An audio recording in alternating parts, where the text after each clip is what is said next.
नमस्कार आप सभी को।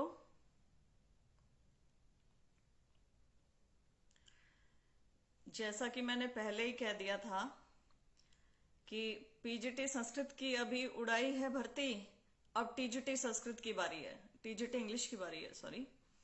और वही हुआ। टीजीटी इंग्लिश का आज विड्रॉवल नोटिस आ गया है। 1035 पोस्ट को रद्द कर दिया गया है, विड्रॉ कर दिया गया है। 5 साल की अभ्यर्थियों की मेहनत वेस्ट। नमस्कार प्रीतम शर्मा जी, मुकेश कुमार सैनी जी, सतीश भुक्कल जी, चौधरी दिगंबर सिंह जी, कृष्णा देवी जी, शशांक कुमार जी, शशांक कुमार, अरविंद कुमार खोला जी, विनोद बैद ji, Phogat Sheel, Ravi Kataria, Sunilpur, Satish Bhukkal, Jitendra Kumar, Chandrahas Shikara, Ashwini Kumar, Deepak Phogat. ALM general cut off 90 marks में से 88, दीपक फोगाट जी लिख रहे हैं। अभी कहाँ आई है कट ऑफ सर? अभी तो डीवी के लिए ही आया है ना, डीवी के लिए कट ऑफ नहीं बताया। सुरजीत लवर्स जी, बलविंदर सिंह ढुल जी, आशु नांदल, रविंदर कुमार अहलावत, देव जोशान, काफी भाई जुड़ गए हैं, बहनें जुड़ गई हैं। सुमित मुन्ना, सतीश भुक्कल, जिसका नाम लेना रह जाए मैं माफी चाहूंगी। सबके नाम लेना पॉसिबल नहीं रहता, फिर वीडियो बड़ा, ऑडियो बड़ा हो जाता है, वीडियो बड़ा हो जाता है। तो हम मुद्दे की बात करते हैं। जैसा कि हमें अंदेशा था, पीजीटी संस्कृत के बाद टीजीटी इंग्लिश की भर्ती पर गाज गिर सकती है, वो गिर गई।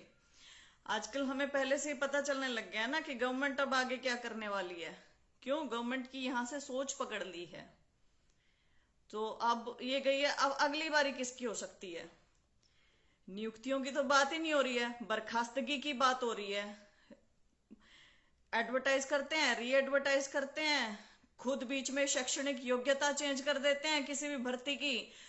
फिर भर्ती की शैक्षणिक योग्यता आप चेंज कर देंगे, बीच में कुछ अमेंडमेंट ले आएंगे, तो बहुत नॉर्मल सी बात है कि वो भर्ती फिर कोर्ट में जाएगी।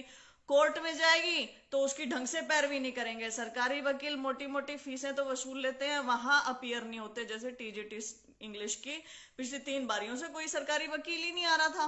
बार बार जज को कहना पड़ रहा था कि भाई पेश हो पेश हो, आ नहीं रहे थे। अब वहां अपीयर नहीं होंगे तो सरकार का पक्ष कैसे रखेंगे? अब पक्ष नहीं रखेंगे तो फिर सरकार कहेगी अरे भर्ती कोर्ट में लंबित चल रही थी, इसलिए विड्रॉ करनी पड़ी।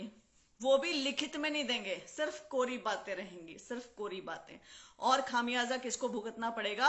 अभ्यर्थियों को, कैंडिडेट्स को। यही तो हो रहा है, सारा नाटक है यही। किसी ने सुनना थोड़े है, नहीं सुनना। सबसे पहले 1983 पीटीआई, पूरा प्रदेश व्यापी आंदोलन उन्होंने चला दिया। हर जिले में वो बैठे रहे, बार बार चीखते रहे, रोते रहे, बिलखते रहे। लेकिन जो भाजपा प्रेमी थे वो कहते रहे कांग्रेस ने गलत करी है भर्ती, इनको तो हटना ही था।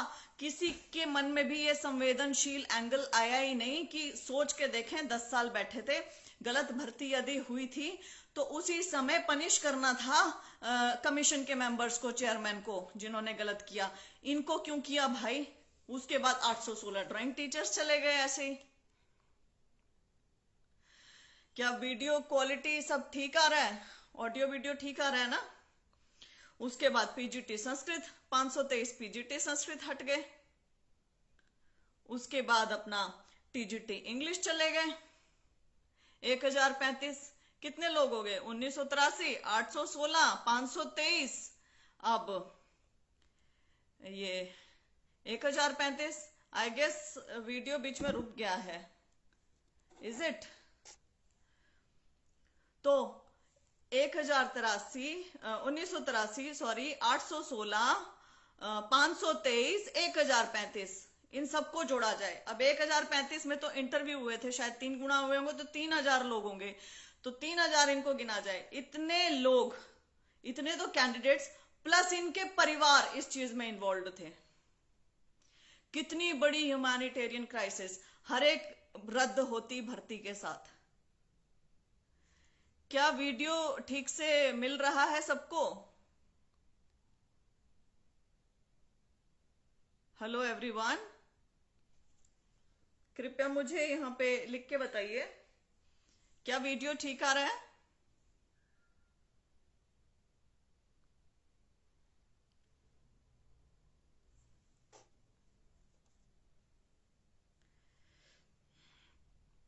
आप में से कोई मुझे लिख के बताइए, वीडियो आपके पास ठीक आ रहा है? शायद बीच में वीडियो कट रहा है।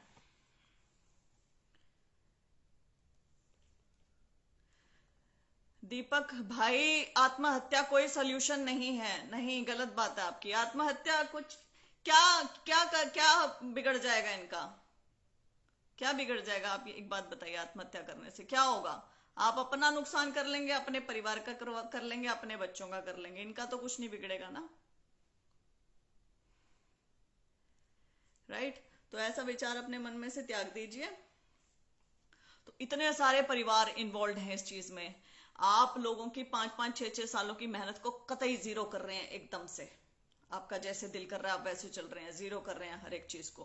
काय को कर रहे हैं? क्यों?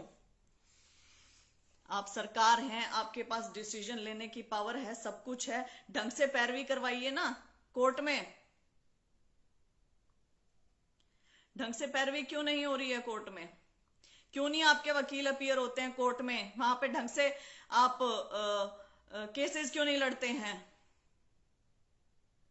आशु नांदल, थोड़ी रुकावट है दीदी। क्या वीडियो में रुकावट आ रही है तो मैं इसको बंद करके दोबारा बनाऊं या चलने दूं ऐसे ही? ये मुझे बताना। अब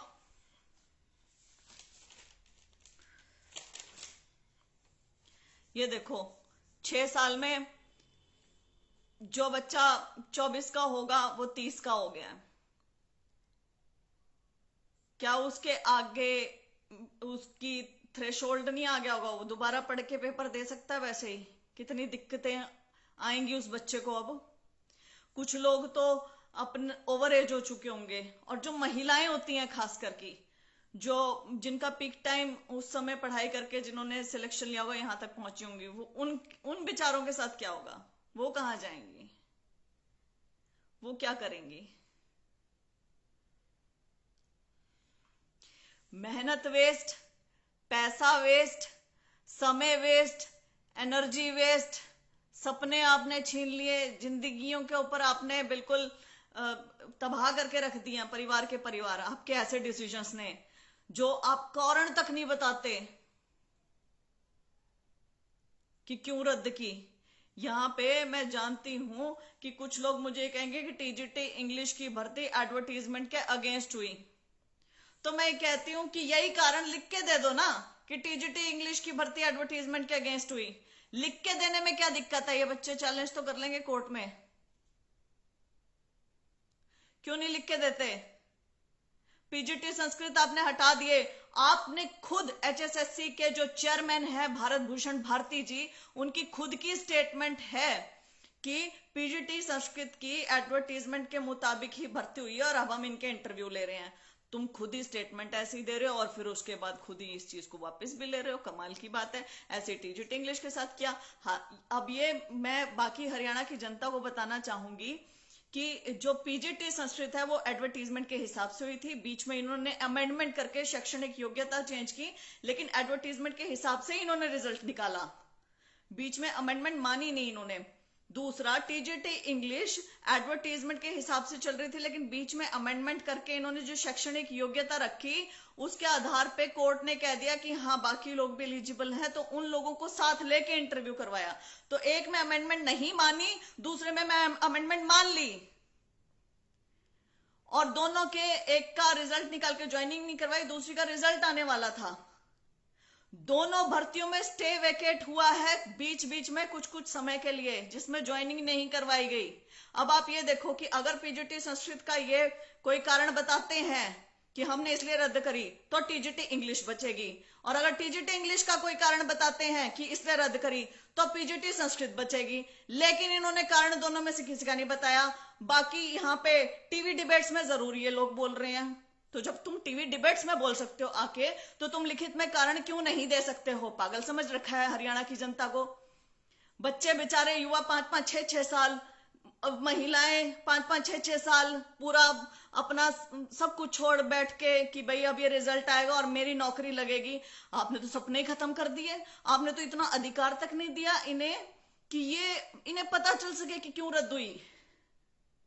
और जो लोग आज खुश हो रहे हैं ना कि रद्द होगी, वाह मजे आ गए, आप लोगों को मैं बता दूं मेरे भाइयों कि हरियाणा सरकार का इतना उदासीन रवैया है शिक्षा जगत और शिक्षकों के प्रति और शिक्षा के प्रति कि कोई गारंटी नहीं है कि अगली भर्ती भी पूरी हो जाएगी।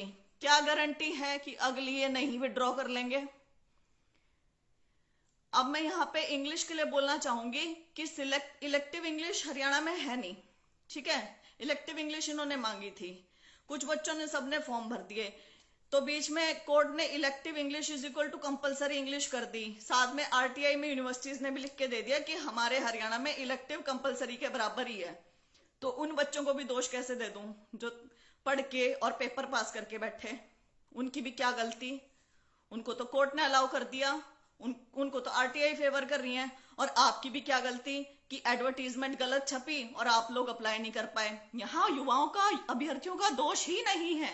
मैं अभ्यर्थियों को कुछ कह ही नहीं रही हूं, मैं कह रही हूं सरकार को कि आप एडवर्टीजमेंट गलत बनाते हैं, आप उसमें गलत गलत चीजें खुद लिख देते हैं, खुद भर देते हैं, खुद पता नहीं कैसे एग्जाम करवाते हैं, खुद बीच में शैक्षणिक योग्यता चेंज कर देते हैं, खुद आप मौके देते हैं बच्चों को कि वो कोर्ट में चले जाएं, वो कोर्ट में जाके चैलेंज करते हैं, फिर उसके बाद आप कारण क्या बताते हैं? अखबारों में जो आते हैं, लिखित में नहीं देते, आप ऑफिशियल स्टेटमेंट नहीं देते, क्योंकि ऑफिशियल देंगे तो चैलेंज हो जाएगी। तो आप केवल अखबारों में लिख के दे देते हैं कि भर्ती कोर्ट में काफी समय से लंबित थी, इसलिए हम रद्द कर रहे हैं, विड्रॉ कर रहे हैं। कमाल की बात है। तो फिर तो आपने इसे भर्ती को फॉर्म भरवाने को आय का जरिया बना लिया।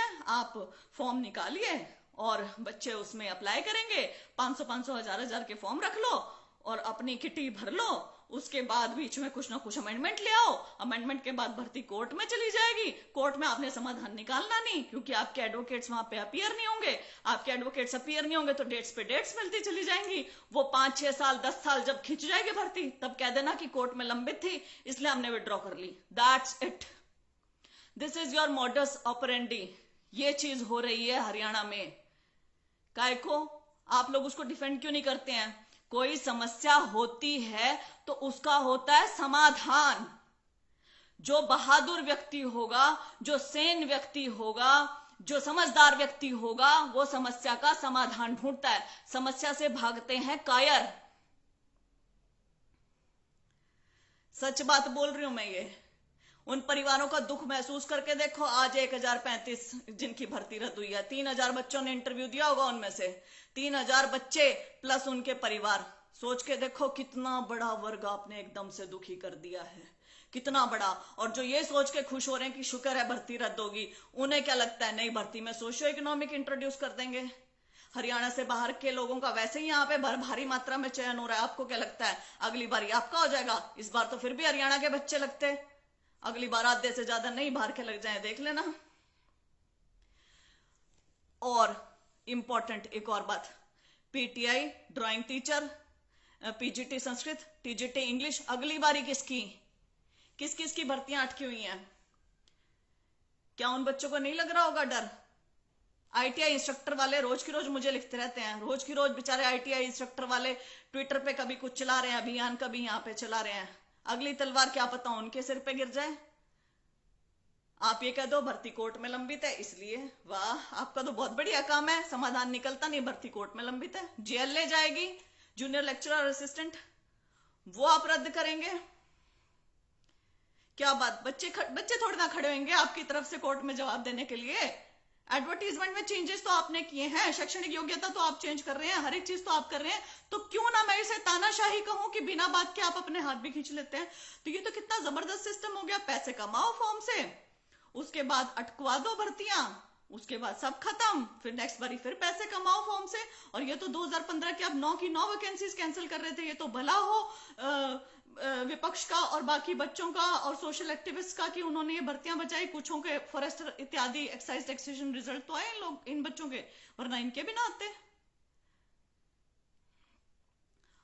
एक और चीज है, आप जो ये पैसे कमाते हैं उसके बाद आप ये भी देखें कि पेपर करवाने में बच्चों के इधर से उधर मूवमेंट हो रहे हैं, उनके लिए पेपर छप रहे हैं, उनके लिए जो सेंटर्स अलॉट हो रहे हैं, जो टेंडर्स निकल रहे हैं, इसके ऊपर भी तो पैसा खर्च होता है, टैक्स पेयर मनी। ये सब कुछ स्टेट एक्सचेकर का पैसा लग रहा है, जो कहीं किसी और चीज में लग सकता था वो भी तो वेस्ट हो रहा है इस चीज में।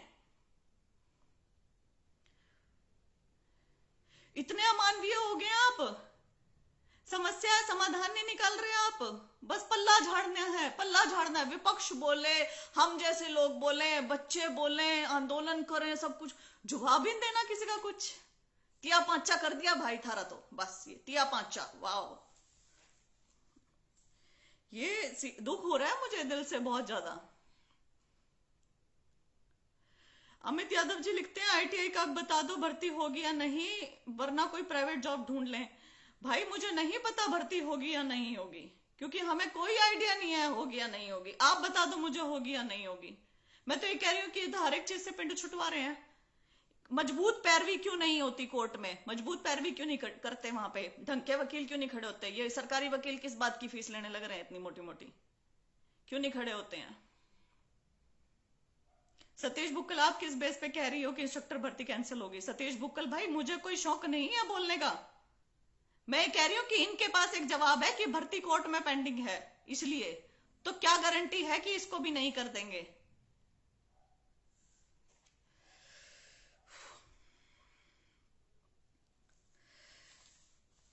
अब सोशियो इकोनॉमिक आ जाएगा, अब बाहर के लोग लग जाएंगे।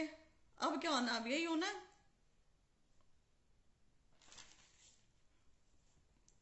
अब आपको एक और चीज बताती हूं, जब इनको कोई भर्ती बचानी हो ना, जब इनको कोई भर्ती लगानी है भाई, तब चाहे कोर्ट ने कुछ फैसला दे रखा हो, भर्ती बचती है 100%, और ज्वाइनिंग भी होती है और रातों रात हो जाती है। एचसीएस का देख लिया ना, एचसीएस एग्जीक्यूटिव में नायब तहसीलदार का देख लिया ना, नायब तहसीलदार पेपर लीकेज, अधिकारियों से पूछताछ, फलान ढिमका, पूरे हरियाणा में रुक्का पड़ गया था नायब तहसीलदार का पेपर लीक है। रातों रात होगी ना ज्वाइनिंग। जो भर्ती बचानी होती है उसमें उसी दिन मजबूत पैरवी करके उसी दिन ऑर्डर ला के रातों रात तो ज्वाइनिंग करवा देते हैं, और जो सी भर्ती नहीं बचानी हो उसमें तो अपीयर ही नहीं होते हैं। तो ये सब कुछ सरकार के हाथ में होता है, नहीं होता क्या। क्या एग्जैक्टली कारण हो सकते हैं ऐसे भर्तियां ये क्या कहते हैं रद्द होने के पीछे, क्या कारण हो सकते हैं।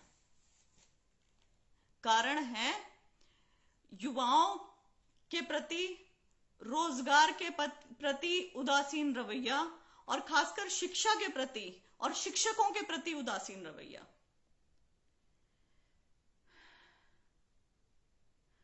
शिक्षा का निजीकरण हो रहा है, हम सब जानते हैं।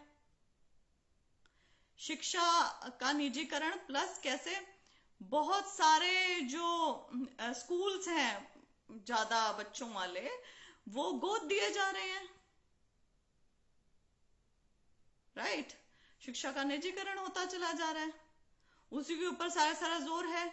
बैठे बिठाए टीचर्स की पोस्ट खत्म होती चली जा रही हैं। जैसे अब संस्कृत का ही देख लें, 115 पता नहीं 125 जनरल कैटेगरी की पोस्ट कम हो के आई है अब नई वैकेंसी में। कम कैसे होगी भाई, वैसे भी हम अगर आरटीआई के थ्रू आंकड़ा मांगेंगे तो टीचर्स की पोस्ट खत्म होती चली जा रही है। क्यों खत्म होती चली जा रही है, क्योंकि शिक्षा के प्रति ध्यान ही नहीं है सरकार का।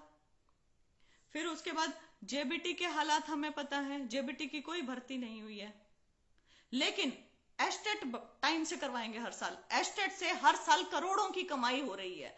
एस्टेट एग्जाम करवाने से 1,000 रुपए का एक आता है ना, 1,000 रुपए का एक फॉर्म भरवाते हैं, तो उससे हर साल करोड़ों की कमाई कर रहे हैं। लेकिन जेबीटी की वैकेंसी निकलेगी, जब वैकेंसी निकालने की बारी आई तो प्यूपिल टीचर रेशो 25:1 से बढ़ा के 30:1 कर दी। तो 30:1 करना भी तो शिक्षा के प्रति उदासीन रवैया है कि आप 30 बच्चों के ऊपर एक टीचर बिठा रहे हो। आप आज से पहले तो 25 बच्चों के ऊपर एक टीचर बिठा रहे थे। क्यों, क्योंकि आपके जेबीटी सरप्लस हो जाएंगे, आपको भर्ती नहीं निकालनी पड़ेगी। हाँ, मैं 1518 स्पोर्ट्स पर्सन तो बीच में भूल ही गई, ग्रुप डी स्पोर्ट्स पर्सन 1518, वो भी इन्हीं की भर्ती 2 साल बाद बेचारे बीच में से हटा दिए।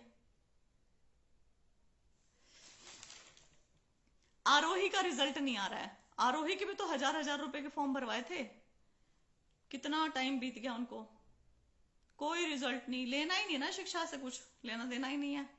जेबीटी के बुरे हाल हो रहे हैं, आरोही वालों के बुरे हाल हो रहे हैं, संस्कृत वालों के बुरे हाल हो रहे हैं। कहते हैं कि पीजीटी संस्कृत कारण रद्द करके नहीं निकाल दी, टीजीटी संस्कृत में कौन सी भर्ती कर दी भाई। एडवर्टाइज री एडवर्टाइज करके वो एग्जाम निकाला, उसके बाद कोई उसमें नियुक्ति नहीं, कुछ नहीं। नाउ दिस टीजीटी इंग्लिश, 5 साल बाद, अब आप ये सोचो 5-5 6-6 सालों से ये भर्ती पेंडिंग चल रही थी, और टीजीटी की तो काफी टाइम से चल रही है। तो इनकी कमी नहीं होती होगी क्या स्कूलों में टीचर्स की? क्योंकि रिटायरमेंट भी तो होती होगी टीचर्स की। अब कमी है स्कूल में और टीचर नहीं है, तो क्या कोई अभिभावक अपने बच्चे को वहां पढ़ने के लिए भेजेगा? नहीं भेजेगा ना। नहीं, बच्चा नहीं जाएगा तो स्कूल के अपने आप ताला लगना है। क्यों? टीचर्स नहीं है, बच्चे नहीं है, अपने आप पोस्ट कम होगी, वो अपने आप शिक्षा खत्म होती चली जा रही है ना। ठीक है, निजीकरण हो, प्राइवेट आए, राइट, यही सब हो रहा है। तो मोटी मोटी बात तो देखो ये है कि जब कोई समस्या हो ना, उसका यदि समाधान ये निकालना चाहे तो ये निकालते हैं अपनी मर्जी से। जब इनका जो दिल करता है वो भर्ती बचती है आराम से। पीजीटी संस्कृत ज्वाइनिंग के लिए बाकी थी बस। आज अखबार में उसका कारण पढ़ा कि क्यों रद्द की, क्योंकि मामला लंबित था और ज्वाइनिंग दे नहीं रही थी सरकार, इसलिए। टीजीटी इंग्लिश का पता नहीं क्या बहाना आ जाएगा, पूछ पूछ के मैं तो थक ली हूं कि कारण बता दो, कारण बता दो, क्योंकि कारण बता देंगे तो कुछ ना कुछ बच जाएगा। कारण ही ना बताओ, तानाशाही रवैया रखो। बड़े ही अत्यंत दुख की बात है ये, बहुत ज्यादा। बेरोजगारी में हम नंबर 1 पे चल रहे हैं और हमारी कहीं सुनवाई नहीं हो रही है, कहीं भी सुनवाई नहीं हो रही है।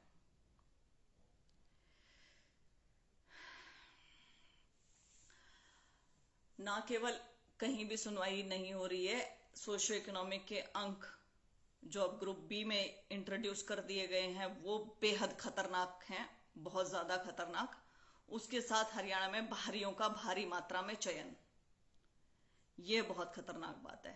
साथ में डोमिसाइल रिलैक्सेशन, जो यहाँ पे 5 साल रहेंगे, डोमिसाइल बनवा लेंगे तो हमारी नौकरियां तो खत्म है। और हमारा जो जनरल कैटेगरी का बच्चा है जिसके पास सोशियो इकोनॉमिक नहीं है, अगर उसकी जॉब लग जाए कहीं तो वो तो मैं कहूं कि कोई बड़ा किला फतेह करना या फिर माउंट एवरेस्ट फतेह करना जैसा हो गया, वो छोटी चीज नहीं। तो मैं आप सबसे निवेदन करना चाहूंगी कि आप सब एक दूसरे के मुद्दे पर साथ देना शुरू करें, एक दूसरे की आवाज बनना शुरू करें। जिन बच्चों को ये लगता है कि आज ये अच्छा हो गया, वो इसकी गारंटी कतई ना लेके चलें, क्योंकि मेरे भाइयों कल को तुम्हारे साथ भी गलत हो सकता है। तो किसी के दुख में खुद खुशी मनाने की बात नहीं होती है, उसको खुद से अलग होके देखो, थोड़े अलग खड़े होके देखो, दूर से कोई तीसरा पर्सन बन के देखो कि उसके ऊपर क्या बीत रही होगी। मैं ये भी समझती हूँ आपके ऊपर क्या बीती होगी, लेकिन उसको भी समझो क्या बीत रही होगी उसके ऊपर। तो किसी के दुख में खुश होने की जरूरत नहीं है, और जितना संवेदनशील रहोगे ना एक दूसरे के प्रति, एक दूसरे का साथ दोगे, उतना ज्यादा बढ़िया रहेगा। आप सारे भाई मिलके एक दूसरे की आवाज बनो। ये आवाज एक आवाज होनी चाहिए, अलग अलग से नहीं आनी चाहिए। पीटीआई अलग से, ड्राइंग टीचर अलग से, ग्रुप डी स्पोर्ट्स पर्सन अलग से, पीजीटी संस्कृत अलग से, टीजीटी इंग्लिश अलग से, और आगे पता नहीं किसका क्या नंबर आ जाए।